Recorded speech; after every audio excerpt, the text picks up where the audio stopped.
বাঁকা কালো সখা দেখবি আমারে সোনার নদিয়া, আমারে সোনার নদিয়া।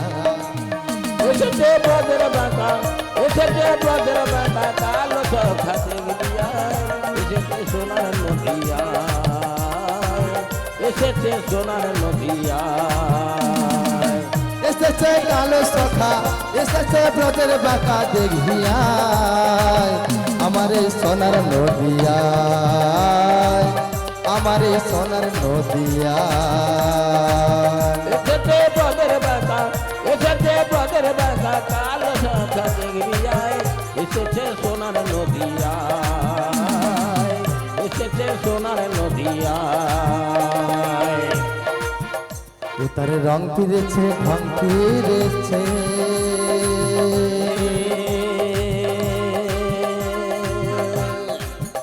ও তার রং ফিরেছে, ঢং ফিরেছে, দেখে রং ফিরেছে, ও তার রং ফিরেছে, ঢং ফিরেছে, রং ফিরেছে। এখন তারে আবার চেনা দায়, চেনা দায় আমার এই সোনার নদিয়া। এসেছে ব্রজের বাঁকা, এসেছে ব্রজের বাঁকা কালো সখা দেখবিয়া, এসেছে সোনার নদিয়া, এসেছে সোনার নদিয়া, এসেছে সোনার নদিয়া, ওমা! এসেছে সোনার নদিয়া। আচ্ছা মা, বলি কি, আমাকে তো ভালো করেই জানো মা, ছেলে আমি দেখতে খুবই ভালো, কিন্তু মা মাঝে মাঝে মায়েদেরকে আমি অল্পেতে ছাড়ি না মা। কেন বলো তো মা? হরিবাসরে আসবে, হরিনাম শ্রবণ করবে, আর হাতে করতালি দেবে না, তা কি মা কখনো হয়? মা হয় কি? আচ্ছা মা, ভগবান আমাদেরকে দুটো হাত দিয়েছে তো, না দেয়নি? মা যাদের হাত নেই তারা মাফ করবেন মা, আর আমার ভগবান তাদেরকে দুটো হাত দিয়েছেন, দয়া করে একবার তুলবেন। রাধা রানী কি না, কেন বাড়ি থেকে কি প্রতিজ্ঞা করে বেরিয়েছেন নাকি যে হাত তুলবো না আজকের যত যাই বলুক? ওরে বাবা, যে কীর্তনিয়া আসবে খালি বলবে হাত তুলো আর হাত তুলো, ও বাবা হাত তুলে তুলে হাত ব্যথা হয়ে গেল তো, কি নয় মা? লাগো মা, হাত তুললে হাত ব্যথা হবে না মা, বরং আপনার মনের ব্যথা দূর হবে, আমার ভগবান কৃষ্ণচন্দ্রের কৃপা পাবে। কি মা, হাতে করতালি দেবেন তো দয়া করে সবাই মিলে? জয় রাধে, জয় রাধে, সবাই মিলে। এসেছে কালো সখা, এসেছে ব্রজের বাঁকা দেখবিয়া আমার এই সোনার নদিয়া, আমার এই সোনার নদিয়া। এসেছে ব্রজের বাঁকা, এসেছে ব্রজের বাঁকা কালো সখা দেখবিয়া, আমার এই সোনার নদিয়া, আমার এই সোনার নদিয়া। এখন তার কালো বরণ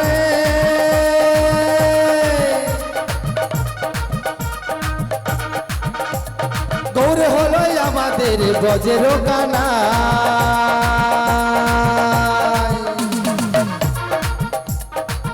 এখন তার সোনার বরণ না,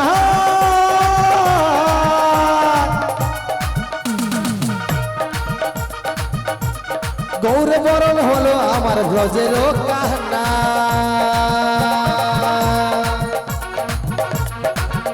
আমার আর নয়নে বাঁকা চোখে, আর নয়নে বাঁকা চোখে, আর নয়নে বাঁকা চোখে ফিরে ফিরে সে তাকায় আমার এই সোনার নদিয়া, আমার এই সোনার নদিয়া। এসেছে ব্রজের বাঁকা, এসেছে ব্রজের বাঁকা কালো সখা দেখবিয়া, আমার এই সোনার নদিয়া, আমার এই সোনার নদিয়া। এসেছে ব্রজের বাঁকা, এসেছে ব্রজের বাঁকা কালো সখা দেখবিয়া, আমার এই সোনার নদিয়া, আমার এই সোনার নদিয়া, আমার এই সোনার নদিয়া। এসেছে ব্রজের বাঁকা, এসেছে ব্রজের বাঁকা কালো সখা দেখিয়া আমার এই সোনার নদিয়া, আমার এই সোনার নদিয়া, আমার এই সোনার নদিয়া, আমার এই সোনার নদিয়া, আমার এই সোনার নদিয়া, আমার এই সোনার নদিয়ায়, আমার এই সোনার নদিয়ায়, আমার এই সোনার নদিয়ায়, আমার এই নিতাই গৌর হরি বল, হরি বল। তাহলে মা আমার ভগবান শ্রীকৃষ্ণ ভক্তবাঞ্ছা মুরারি, যিনি কিনা বাঞ্ছা কল্পতরু, ভগবান কৃষ্ণ কি করলেন? আজকের যমুনার মনোবাসনা পূর্ণ করবার জন্য মাগো এই লীলাটা করেছিলেন। যেই লীলাটাকে আমরা অনেকে কি বলি মা? দধি বসরা, কেউ বলি বসরা কীর্তন, কেউ বলি নৌকা বিলাস। তোমা ভগবানের একটা লীলা, যেখানে ভগবান শ্রীকৃষ্ণচন্দ্র আমার প্রেম বিতরণ করেছেন জগৎবাসীকে। প্রেমের মাধুর্যে অপারিত হয়ে গৌরসুন্দর কহিছে কান্দিয়া কান্দিয়া, কেমনে বসিব আমি হৃদয়ে মাঝারি ভক্ত মঞ্চা পূর্ণ করিয়া।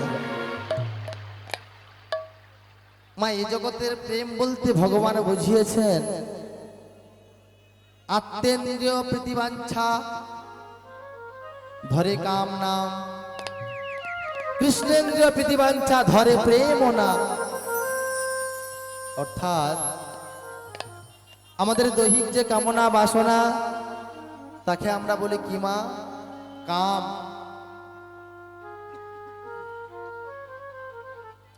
আর ভগবান কৃষ্ণচন্দ্রের প্রতি আমাদের যে ভালোবাসা, তারই নাম হচ্ছে জগৎ প্রেম। জয় রাধে।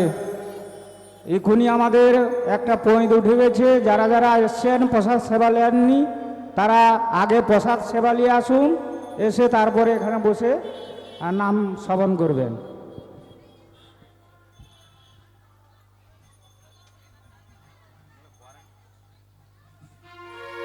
জয় রাধে।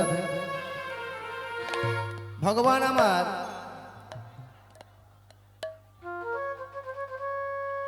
এই লীলাটি করেছিলেন ভক্তের মনোবাঞ্ছা পূর্ণ করবার জন্য। তাই কৃষ্ণ অবতারে সজ্জিত হয়ে ভগবান কৃষ্ণ কি করলেন? আজকের গোষ্ঠ লীলা পরিবেশন করলেন দোচারণে যাবার জন্য। আগেকার দিনে মা কত না গরু ছিল মা, কি গরু ছিল না মা? আমাদের প্রত্যেকের বাড়িতে অনেকগুলো করে গাভী থাকতো মা। ওই গাভীর দুগ্ধ দহন করে আমরা পান করতাম। তোমা এখন কি হয়েছে মা? কারোর বাড়িতে আর গরু দেখতে পাওয়া যায় না। কেন বলুন তো মা? ওই গাভীকে দেওয়ার মতো মা ঘাস তো পাই না আমরা। গাভীকে কি খেতে দেবো আমরা? জানেন মা, আজকের দিনে গাভীর দুধের দাম যদি 1 কেজির দাম 40 টাকা হয়, ওই গাভীর দুধটা কেউ আর খেতে চায় না মা। কেন বলুন তো মা? সবাই কি বলে জানো মা? ওই গাভীর দুধ খেয়ে কি লাভ হবে? কারণ ওই দুধে তো জল মিশানো আছে মা। তাহলে মা দুধে জল আর পরেরটা কি মা বলবো? এটাই মা আমাদের কলিযুগের সমাজ। তাই এই কলিযুগে মা আমরা 90% মানুষ অপুষ্টির কারণে ভুগি। আমাদের শরীরে কি হয় মা? রোগগ্রস্ত যন্ত্রণার মধ্যে দিয়ে যাই। এই না কলিযুগের ভগবান কি করলেন? আমা হতে ভক্ত বড়, ভক্ত হতে নাম বড়। আমি এই কলিযুগে অবতার লইব কি রূপে? নাম রূপে। নামের মধ্যেই আছি আমি। যে নামে 16 নামে 32 অক্ষর ভজ নিষ্ঠা করি, ওই নামের সহিতে আছে আপন শ্রী হরি। ওই পৃথিবীতে আছে যত নগর আদি গ্রাম, সর্বত্র প্রচার হবে মোরে মহামন্ত্র হরিনাম। বলছে মা এই জগতে যেখানে যেখানে আমার সনাতন ধর্মের মানুষ থাকবে, তারা সবাই হরি বলে যদি একটিবার নয়ন জল ফেলায়, তাহলে কি হবে? মানব জন্মটা ধন্য হয়ে যাবে। এমন একটা কলিযুগে আমরা বসেছি, যে কলিযুগে আমার ভগবানকে ডাকতে আমাদের লজ্জা করে, গলায় তুলসী কাঠির মালা পরতে আমাদের ঘৃণা বোধ হয়। এমনই কলিযুগে আমরা উপস্থিত হয়েছি, যেখানে বৈষ্ণবকে ব্রাহ্মণকে সম্মান দেওয়া হয় না।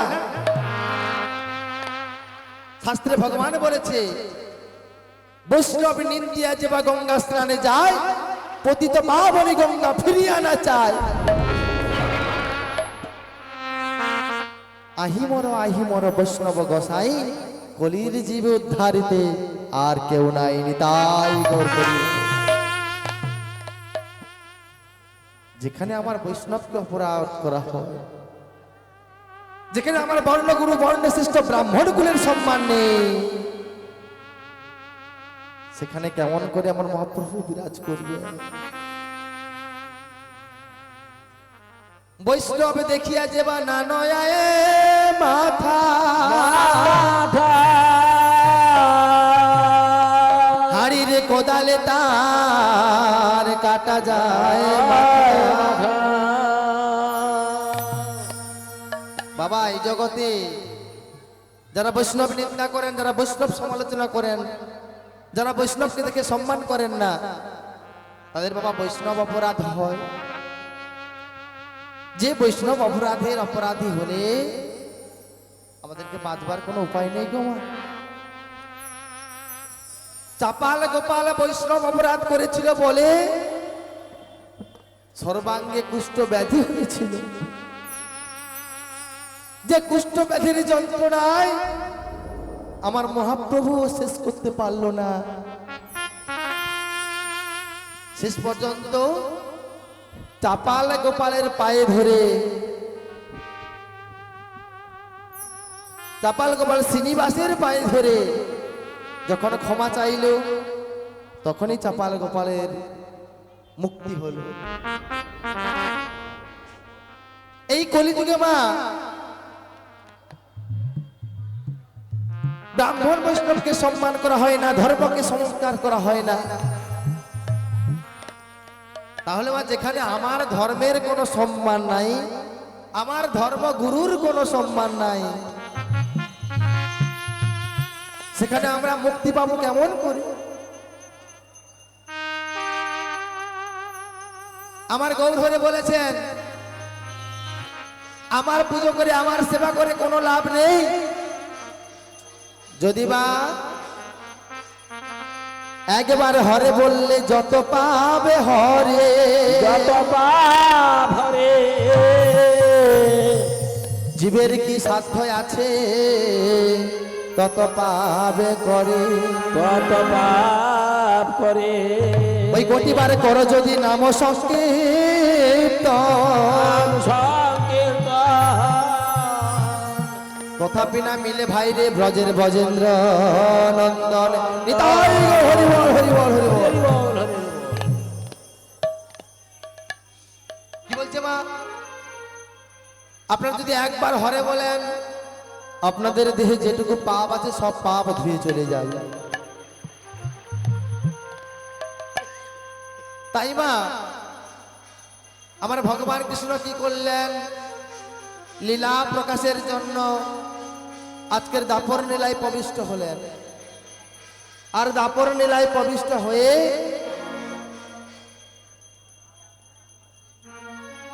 ভাগ্যবতী মা যশোমতীকে ডেকে ডেকে আমার গোপাল বলছে, ও মা,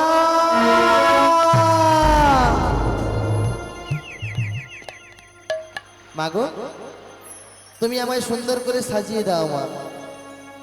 কেন জানো মা? আমি আজকের গোষ্ঠ গোচারণে যাবো মাগো, ওই সুদামে দাম্ব সুদামের সঙ্গে কত না লীলা খেলা খেলবো আমি মা। তাই গোপাল আমার কি করছে? মাকে জড়িয়ে ধরে আদর করে বলছে, আমি গোষ্ঠে যাবো মাগো,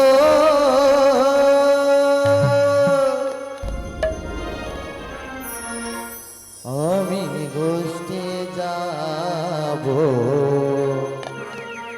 আমি গোষ্ঠে যাব মাগো, আমি গোষ্ঠে যাব, আমি গোষ্ঠে যাব মাগো, আমি গোষ্ঠে যাব, আমি গোষ্ঠে যাব মাগো, আমি গোষ্ঠে শ্রীদামে সুদাম সখাসনে বাছরে চড়াবো ওই সীতাম সুদাম সখা চলে বাছুরি চড়াবো শ্রীদামে সুদাম সখাসনে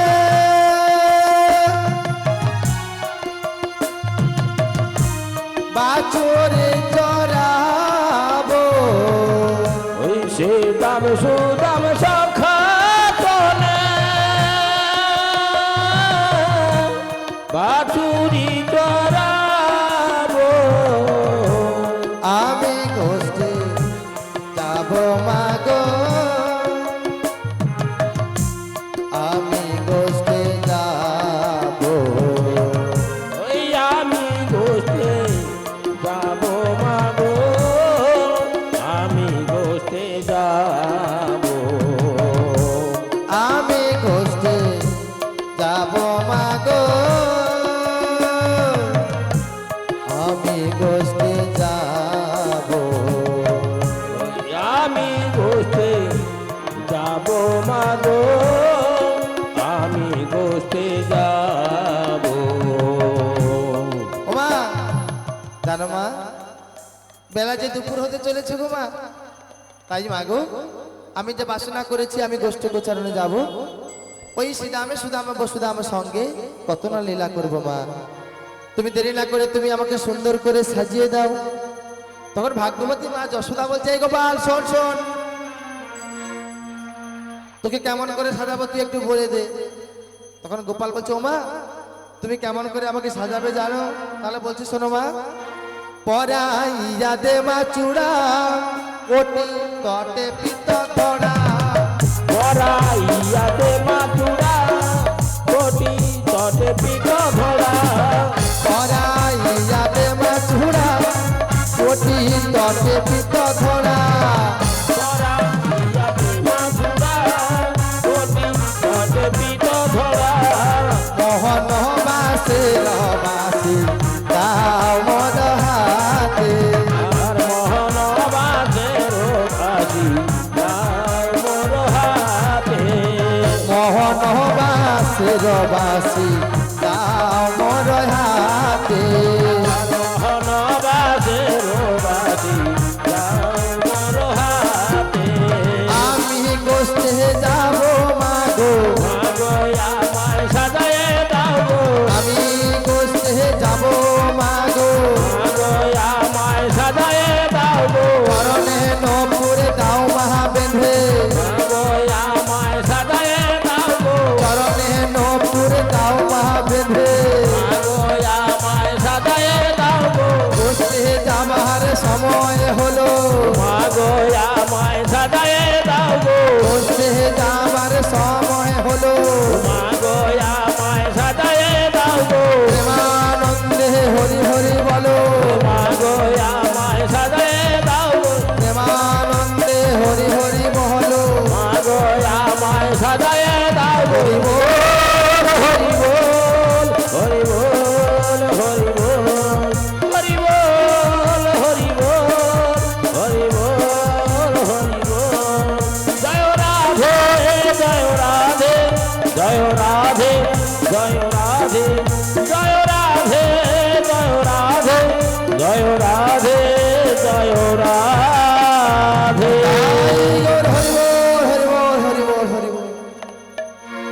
কত না ভালো লাগছে মা আপনাদের এই হাতগুলো দেখে জানো মা একটা বছর পরে আবার আমরা মিলিত হয়েছি এই না হরিবাস হরে।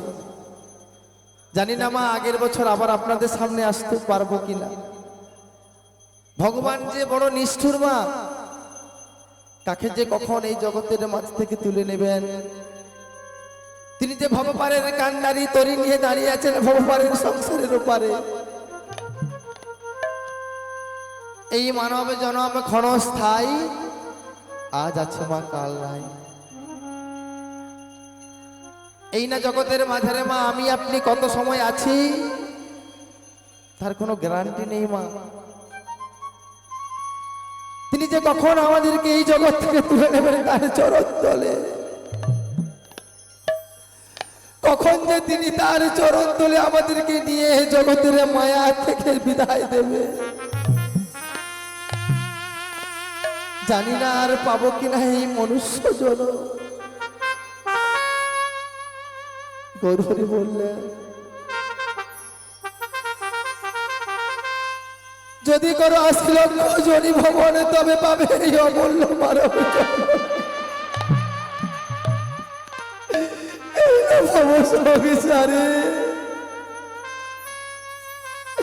আর জানি না হরি বলবার মতো সময় থাকবে কিনা। প্রভু তুমি আমাকে যে বদনে খানা দিয়েছ, এই বদনে যেন আমি সদা সর্বদা তোমার নামে গাইতে পারি। কি পাবো তুমি আমাকে যে নয়ন দিয়েছ, এই নয়ন দিয়ে আমি যেন তোমার সেই বদনে দর্শন করিতে পারি। প্রভু তুমি আমাকে যে দুই খেলা হাত দিয়েছ,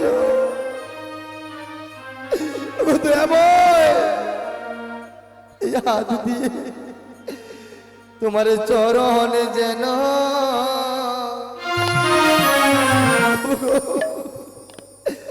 আমি ধরিতে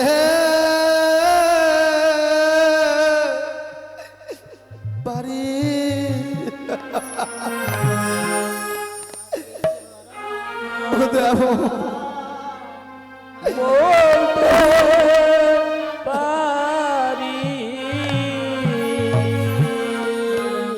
তুমি ভাবে কান্ডারি প্রভু, তোমার চরণ যেন আমি ধরিতে পারি। তুমি ভাবে কান্ডারি, তোমার চরণ যেন বলতে পারি। আমার জিহা যেন বলে হে কৃষ্ণ, তোমার চরণ যেন